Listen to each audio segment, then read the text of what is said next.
আমরা এরকম আইনজীবী চাই না, এরকম নীতি কথা বলার আইনজীবী চাই না।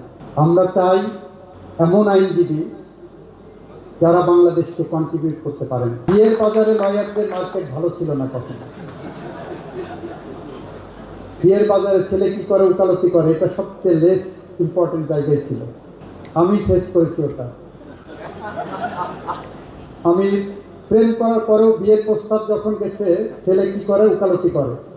আমার শ্বশুর বাড়ির লোকজনের নাক ছিটকানি ছিল।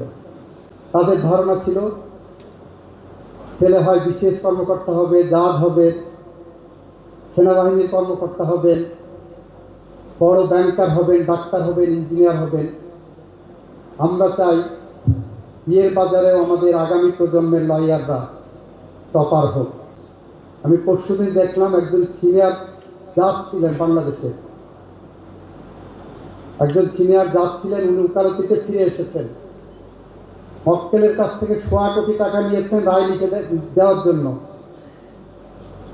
তাও টাকাটা নিয়েছেন কি চেকে নিয়েছেন ওনার নামে। মক্কেলের রায় নিয়ে দিতে পারেনি, টাকাও ফেরত দেননি। মক্কেল সম্ভবত সুপ্রিম কোর্ট বারে কমপ্লেন করেছে।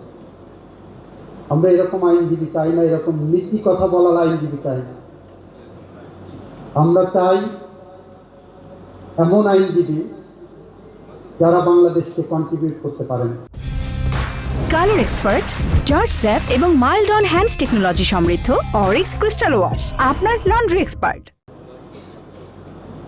আমি কালকে একটা ফাইল দেখছিলাম।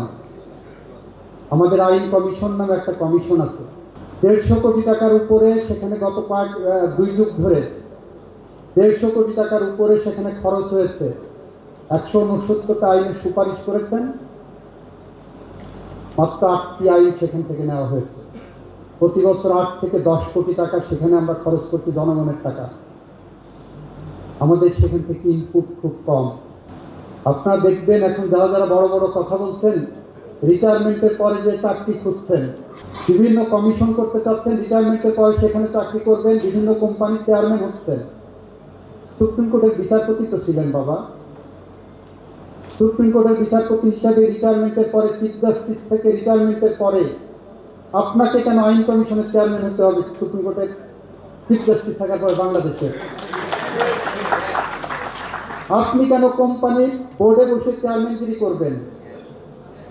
আপনি হাইকোর্টের বিচারপতি ছিলেন, সুপ্রিম কোর্টের বিচারপতি ছিলেন, আপনি কেন কোম্পানির বোর্ডে বসে, কোম্পানির শেয়ার হোল্ডারদের ডিসপিউটের মধ্যে বসে বোর্ডে বসবেন, চেয়ারম্যানগিরি করবেন? আমরা চাই এই পেশার মান উন্নত করার জন্য এই জায়গাগুলো আরো বেশি করে স্বচ্ছতার জায়গায় আনা। হাইকোর্টে বিচার করতে বসে চিন্তা করবেন কোন ল চেম্বারে বেশি আরবিট্রেশন আছে, রিটায়ারমেন্টের পরে আমার কিছু আরবিট্রেশন লাগবে, সেই জায়গাগুলো আপনারা লক্ষ্য করছেন। একদিকে যেমন একসময় প্রশ্ন উঠেছিল তত্ত্বাবধায়ক সরকারের প্রধান বিচারপতির পদ দেওয়া হলে এই জুডিশিয়ারির মধ্যে একটা ধাক্কা লাগবে। ঠিক একইভাবে প্রশ্ন এসেছে রিটায়ারমেন্টের পরে কোনো জাজকে এরকম প্রলোভনমূলক জায়গায় দিতে গেলে, ঝুলিয়ে রাখলে এই প্রতিষ্ঠানে ধাক্কা আসবে, সুপ্রিম কোর্টের মতো প্রতিষ্ঠানে ধাক্কা আসবে।